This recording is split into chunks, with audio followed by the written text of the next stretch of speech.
Hello, my wonderful besties. I hope you're all well. So, there have been some changes over the past month because I moved. I just got settled into my apartment. It's super cute. I just got back into the swing of things, doing classes, making videos, and doing all my extracurriculars. For those of you who don't know, I am a junior in college, and in and of itself has been kind of difficult. I forgot how hard school could be, even though I've just been on break for a couple months, so that's fun. I have a new setup. Everything is just so new. It's so fresh. But back onto the topic at hand. The niche shoujo anime I'll be discussing today is Vampire Knight, which is obviously the anime version of the smash hit cultural phenomenon known as Twilight and the Vampire Diaries. Yuki is a mixture of Bella and Elena, Kaname is the embodiment of Damon and Edward, and Zero is the embodiment of Jacob and Stefan. Granted, Vampire Knight garners lots of attention for its ludicrous and sensational storylines, but the intrigue is what kept us reading and watching. Vampire Knight was an oasis from depressing news in the early days of the pandemic. No adventure, action, or fantasy series could rival the escapism that bougie vampires' love lives had for me. Vampire Knight was huge back in the day. It had a dedicated fan base and is regarded as one of the most well-known vampire anime of all time. Some fans even consider it to be one of the best shoujo series of all time, especially after the spin-off manga series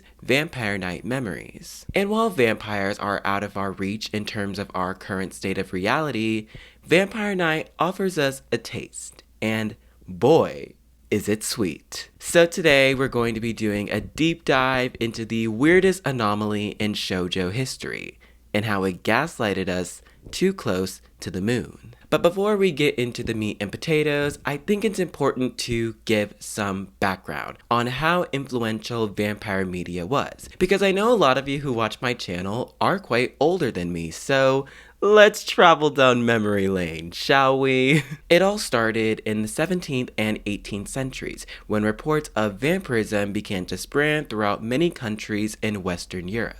Serbia was the center of an investigation where medical surgeon Johannes Fleckinger of the Austrian government detailed several accounts of death in Medunia village. A man named Arnold Paul claimed to have been bitten by a vampire before his death, which led to Fleckinger and his supreme command investigating more vampiric attacks and examining the victims' bodies, which were believed to have been murdered by a vampire. According to an article made by Scientific American, Johannes Fleckinger hunched over what had once been the child's mother, a 20-year-old peasant woman named Stana, and proceeded with his dissection. He noted that she was quite complete and undecayed, despite having died in childbirth 2 months earlier. Like the others, her blood had not coagulated, and after prying open her ribcage, he documented that her lungs, liver, and spleen were all still fresh. The woman's skin was described as fresh and vivid, and she had a pool of extravascular blood in her stomach and chest cavity. The only interpretation could be that after being turned into a vampire, she had risen from her grave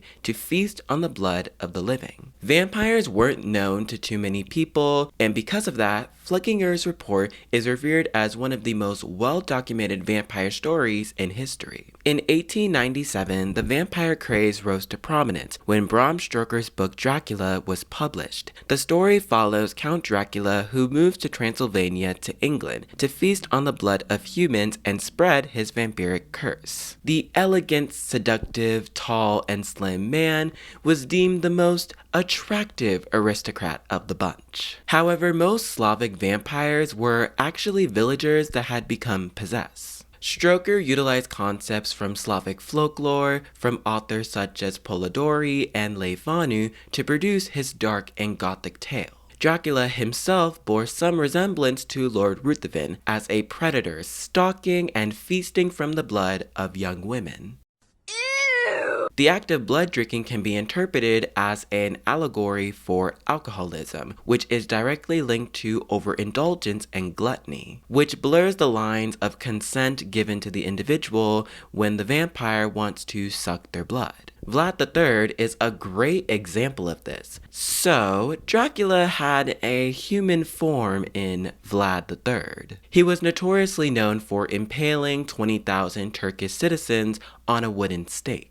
His bloodlust could be partly attributed to the Ottoman Turks holding him hostage, which started in 1442. From then on, Vlad III's hatred towards the Ottoman Turks grew exponentially, and still to this day is feared by many citizens because of the trauma that he caused. Vampires are often seen as selfish creatures who want to suck the blood of humans in order to survive. In an article titled The History of Vampires in Pop Culture, Mark Veltman writes, "The concept of the dead returning to feed off the living saw its influence build in Christian Europe. In the 12th century, English historian William of Newburgh spoke of cases of the dead coming back to attack people in the night, and identified these fiends with the Latin term sanguisuca, or bloodsucker. The only way to defeat these creatures was to unearth and burn their bodies." So, where does vampire anime come in? Well, one of the first vampire anime came out in 1985, when Ashi Productions collaborated with Epic Sony Records, CBS Sony Incorporated, and Movic to create Vampire Hunter D. The film focused on the story between Doris and her brother Dan, and the romance that is harnessed between Doris and D is harnessed by their traumatic circumstances. Doris wants to recover from her vampire bite caused by Count Magnus Lee. Dan has to stay strong in front of Doris in order to remain a strong masculine man, and D is the stealthy, seductive, and cool vampire hunter with a lot of secrets. From the Dracula references to the combat scenes, Vampire Hunter D was the blueprint for vampire anime. But did it stay that way after the 2000s? Not really. There are exceptions such as Hellsing OVO, Trinity Blood, and Vampire Princess Miyu, but a chunk of vampire anime that came out throughout the 2000s, and especially the 2010s, really didn't uphold the premise of vampire folklore. Rosario Vampire, Dance with Devils, and the abomination known as Diabolic Lovers, disgusting, are some of the worst. It's not surprising that these stories turned out this way, since 2 out of the 3 were visual novels and usually get shitty anime adaptations. But fans of these series have pointed out that this media targets a very specific demographic of sadistic girls and men that enjoy blood drinking scenes. It wasn't made for everyone. However, these series discreetly claim to be by using the reverse harem label. Yes, that does include Vampire Night, since most of the vampires who are within a 5-foot radius of Yuki are enamored by her for doing the bare minimum. The series even had a Nintendo DS game, which is probably the most chronically mid to late 2000s thing I have ever seen.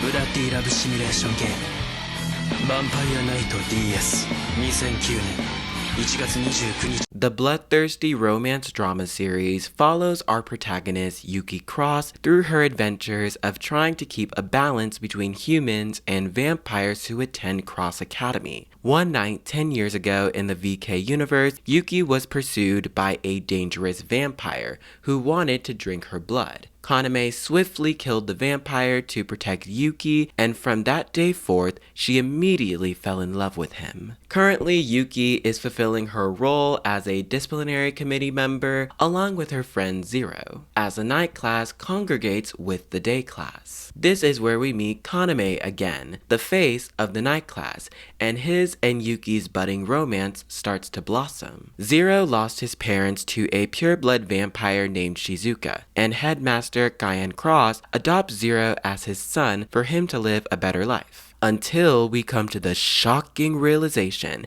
that Zero is indeed a vampire, but doesn't consume blood tablets to live. Instead, he rejects all semblance of being a vampire by becoming a vampire hunter to extinguish their race from existence. We follow these three through their experiences of lust, love, desire, and normal high school antics. This is all narrated by the not at all biased, not at all naive Yuki Cross, who serves as our guide throughout her journey at Cross Academy. The premise is pretty standard, nothing groundbreaking at the surface. However, once the introductions to the characters are finished, the story becomes a bit more interesting. Like many protagonists in shoujo media, Yuki is crafted through the female gaze. She actively pursues what she wants, even if it seems out of pocket. In the first episode, Yuki was out on patrol when she found two girls sneaking around to snap a pic of the night class. Yuki stops them in their tracks,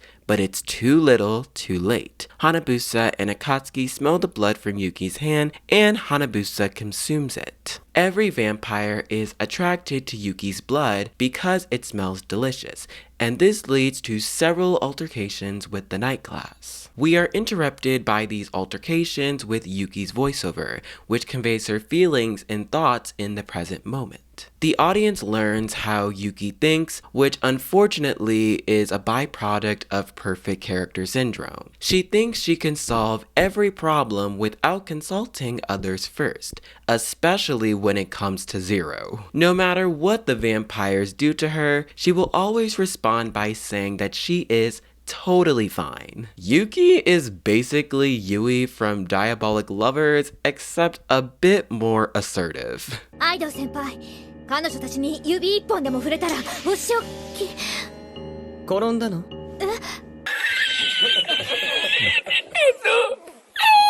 ？Yuki's optimism often shoots herself in the foot, as the night class made it abundantly clear that they don't like her because she has Kaname's heart. And while Vampire Night was interesting while first watching it, upon further reflection, I couldn't help but wonder, was it all style over substance? Relationships are the overarching theme in Vampire Night. The lore is often disregarded in favor of the romances. Saint Chocolato's Day created the domino effect of Kaname and Zero fighting for Yuki's affection. This annual event is where day class students can give chocolates to the night class. When Kaname collects his chocolates, he seems open to receiving everyone's. In hindsight, however, he only wanted Yuki's chocolate. We aren't sure why Kaname is so performative at this time, but it is abundantly clear that he harbors a lot of secrets. The other night class students see Kaname's behavior as suspicious.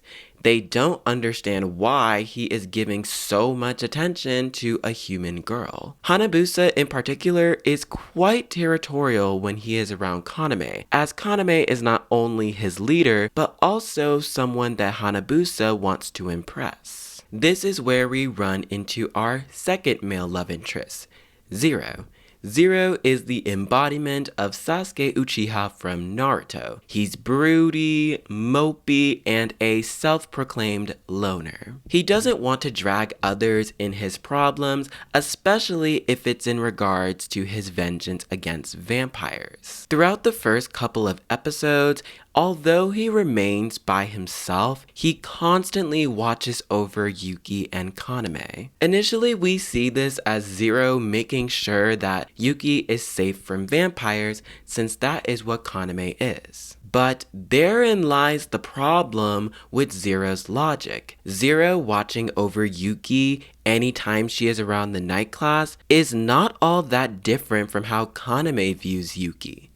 In fact, they're nearly indistinguishable. This could be interpreted as Zero trying to keep the only family he considers that he has left safe from harm. In Season 1, Episode 4, Zero drinks Yuki's blood for the first time, and she discovers his true identity. Filled with fear and anxiety about what he has done, Kaname comes to Yuki's rescue, and Zero tries to grapple with the fact that he is too dangerous to be around Yuki. Yuki meets up with the headmaster to discuss how Zero became a vampire. The night Zero lost all of his family members, he did not come out of it unscathed. The pure-blooded vampire who killed Zero's parents, in fact, turned Zero into a vampire. But did all his family die? Now that Zero has bitten Yuki, Kaname and the headmaster are heavily considering placing Zero in the night class. Makes sense,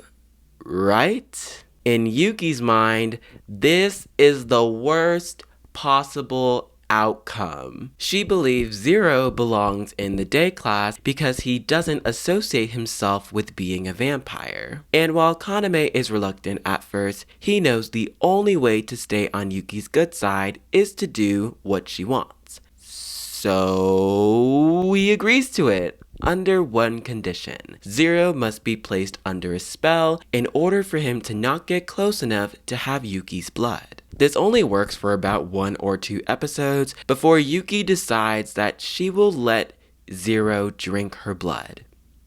In private. Girl, I know you ain't serious. Corporate needs you to find the differences between this picture and this picture. Intel has told us there are at least 7. As Yuki breaks several cross-academy rules, a mysterious man pops into town. Is it Edward Cullen? Damon Salvatore? No. It's just vampire hunter Toga Yaguri. One night, when Yuki follows Zero, his impulses take over, and they both fall into the fountain. Zero tries to bite Yuki, but Toga shoots his arm to stop him. Since Toga is a top-ranked vampire hunter and Zero's mentor, he could have easily killed Zero right then and there, but his humility in giving Zero a chance to identify himself as a human shows that Toga is more complex and considerate beneath the surface. Out of all the characters in the show, Toga seemed to be the most normal. He doesn't kill vampires for fun and maintains a level head. This interruption, however, stems back to the real meat of the season. Shizuka, the heartbroken, murderous vampire. This causes a rift between Zero and Yuki as he becomes more protective than ever. A new transfer student named Maria enters Cross Academy eager to make friends. Maria, however, is an alias and is Shizuka in disguise, which forces more drama between Zero and Yuki. She manipulates Yuki into revealing the school's secrets and torments the night class for fun. When Zero notices something off with Maria, he tells Yuki to stay away from her, while Yuki apparently thinks that Zero is being overdramatic and continues to hang out with her anyway. In a shocking turn of events, Zero's brother Ichiru, who was presumed dead, is miraculously alive and was never murdered by Shizuka, but actually was her assistant. Ichiru isn't really likable. He often complains about being too frail and how he wanted to become a vampire, but Shizuka would never let him. 俺を憐れんでいたんでしょ。ゼロにはわからないよね。同じ双子に生まれて、いつも比べられ、同情される気持ち。Honestly, this dude can just choke. How is being nurtured by a pureblood worse than Zero turning into a level E? Ichiru changes Zero's mentality around what happened when his family died. If you're a hunter and have twins, it's a sign of bad luck. Zero came out as strong while Ichiru was weak and frail. This is why Ichiru wants Shizuka's blood, to become a vampire and to make himself stronger than his brother. If Zero does not get Shizuka's blood, he will turn into a level E. Later on in the season, Zero becomes increasingly unhinged and actually has to be locked up in order for him to not hurt anyone. Some questionable moments from Shizuka later, and Kaname does the necessary deed in eliminating her. Since they are literally the same person, only one pure-blood vampire can be the heartbroken romantic. After Kaname kills Shizuka, he goes to where Zero is staying and offers him some of his blood in order for Yuki to stay happy with him. This guy is smart. He realizes if Zero died, Yuki most likely would never speak to him again. At the start of season 2, Kaname blackmails Zero into accepting his punishment for killing Shizuka. Kaname's manipulative nature begins to spiral and culminates in the storyline for the rest of the season. Yuki and Kaname start fighting since Kaname is accusing Zero for killing Shizuka. Yuki says that she will never speak to Kaname again until he releases Zero's allegations. Of course, if Yuki ever truly found out what Kaname did, their relationship will be ruined. During the second episode of season 2, Yuki and her friend are walking into town when a young boy is looking for his family. Yuki walks back with him, but he kisses her on the cheek, and she faints. She wakes up with Kaname sitting beside her, and he tells her what she said hurt him deeply. His impulses make him want to drink her blood, and leads to one of Hino Matsuri's favorite scenes. So what does Kaname do? He gaslights Yuki into thinking that it is her fault for even insinuating that he would have any malicious intentions against Zero. Kaname becomes quite controlling of Yuki, especially in the midpoint of season 2 when he basically forces her to be his girlfriend. It's really hard for me to feel bad for Kaname since he is continuously gaslighting everyone about who murdered Shizuka when he downright knows that he was responsible. Also, I love how he inserts himself into everything Zero does. Like, no, Zero, you didn't protect Yuki.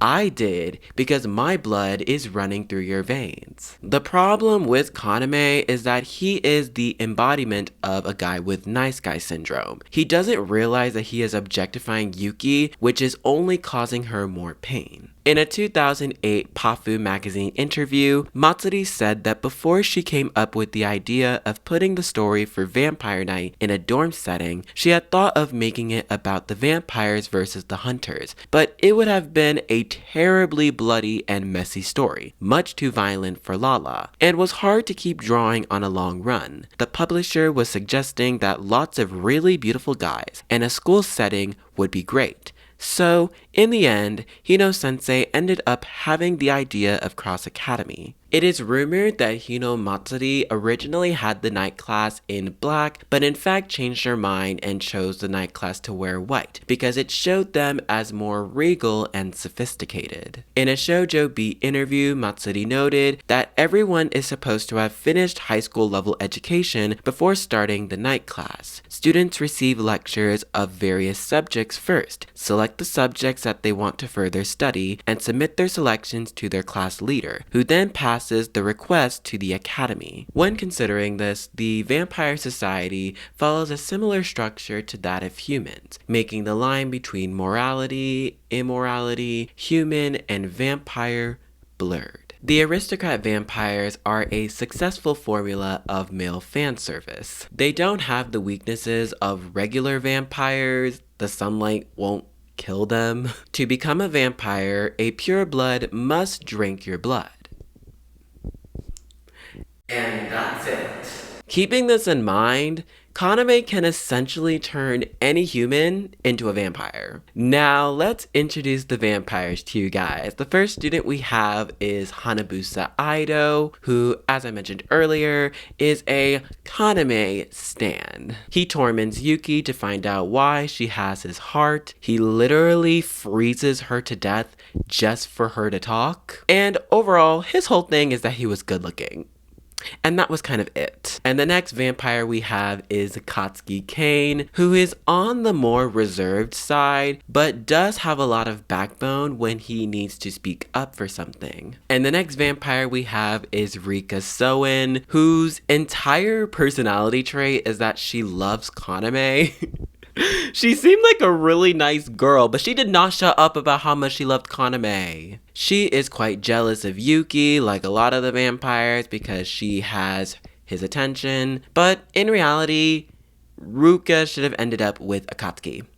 I will die on that hill. Our next vampire, and by the way, we are only at the halfway mark, is Rima Toya, who is Senri's right-hand girl. And again, there's just not a lot about her. And I think that is a problem with the vampires in this story. I just think that there were way too many vampires getting large story arcs, especially in season 2. Rima, she's just there.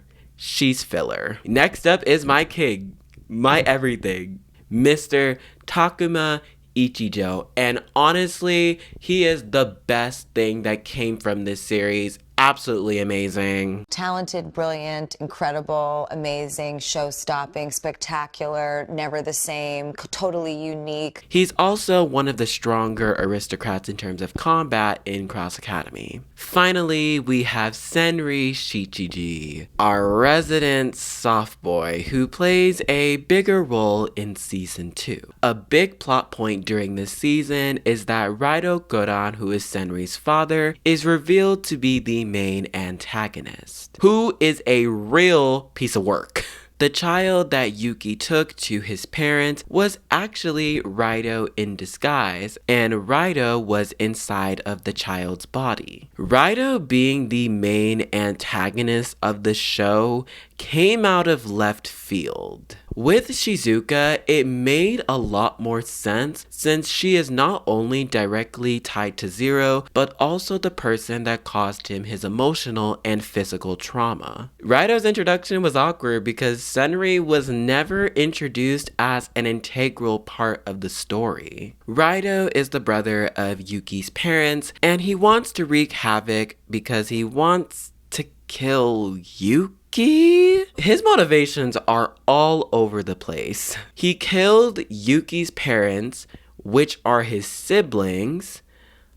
I'm not sure why he wants to destroy his entire bloodline. You know, the writers just don't do a great job in fully explaining it either. Even from the manga, it just seemed extremely rushed. Unfortunately, Kaname cannot kill Raido because he awoke from his slumber. So Zero has to kill Raido. And Kaname has been strategically planning for this day to come by giving Zero some of his blood, making him completely strong enough to kill Raido. He actually can't control his body enough because he has so much power. The battle spans the course over a few episodes, with Yuki evacuating the day class students, Zero fighting Raido to protect Cross Academy. All the vampires are in the midst as well, and the anime concludes with Zero and Yuki parting ways, with them inevitably meeting up as enemies. We can't talk about Vampire Night without mentioning some of the shady plot lines that were presented as romantic. Discourse about anime and manga has been around for several decades. It did not start nor end with Reddit forums, Twitter posts, YouTube comments, and Tumblr articles. The series, with its sensational and dramatic storylines, are a recipe for virality. From the plot to debunk conspiracies are open to analysis and discussion by the masses. But if your feed has been filled with a Vampire Night size hole in it, here is some of the most talked about discourse that you've missed. It's no secret that a lot of fans have a huge gripe with the gratuitous incest. Shojo manga writers have employed this a lot, especially in the 90s and early 2000s. However, for a show predominantly about teenagers, it's excessive to say the least. In a Tumblr article, Kirishima expressed their opinions about Yuki and Kaname's relationship. As far as I remember, Yuki and Kaname are either half siblings or full siblings. Either way, it's fucking bad. I hate this anime, I hate the stupid incest, and I hate Kaname and Yuki. Fans were also confused and enraged by Kaname and Yuki's daughter Ai having feelings for Zero. Not only because of the age gap, but also the fact that Ai's budding romance with Ren reflected some similar notions of queerbaiting. Although these are the highlights of the discourse, it's kind of funny to see how people respond to these weird storylines while loving the series. I wouldn't even call this hate either, because a majority of people that watched or read Vampire Knight absolutely loved it, but they didn't like how some of these romantic storylines were portrayed. As far as Kaname Kuran is concerned, the menace to society, as I like to call him, at the end of the day, no matter the authorial intent, Kaname is a creepy old man, and I just don't think they made his on-screen representation ominous enough. Like, I would want you to feel terrified when he starts to caress Yuki because he's her 10,000-year-old grandfather. Moral of the story, I'm going to continue reading Vampire Knight Memories. Pure entertainment, but I do think it's valid to say that this story isn't going to influence me in any way besides as a guilty pleasure. So that's how we got here. That was the world of Vampire Knight. I hope you all enjoyed this video. If you did, make sure to give it a thumbs up, leave a comment on your thoughts, and I'll see you guys soon for my next video. Until next time, bye!